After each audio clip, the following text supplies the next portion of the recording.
Chris, what are we going to learn today? Number one, say what you think. Most of us are afraid to ask for what we want, clarifying information, budget, scope, all that kind of stuff. And there's a lot of tension and resistance that builds up in us. And we think the stress comes from saying it. Or what I've learned in my life is the way to release stress and tension is to actually speak it out loud. The example I like to give to people is if you have a friend who's staying with you and has overstayed the welcome and is creating tension between you and your wife or your partner, that's the tension part.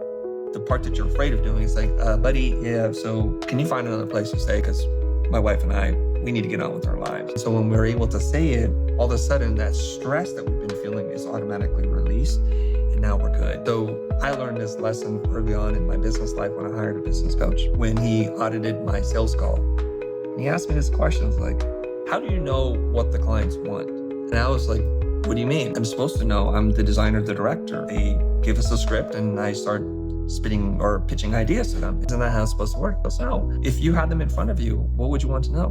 Well, what inspired this idea? Then he asked me, why don't you ever just ask that question? And I thought it was crass to be able to ask people what they want.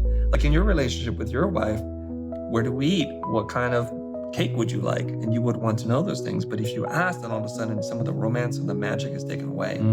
So we're supposed to use the magical powers of observation and just intuit what people want. That's a silly way to do it because I would rather ask than guess and be wrong. So say what you think. So when you want to know what the budget is, just ask them, what's the budget? If you want to know how many people are pitching on the project, ask them how many other people are pitching on the project.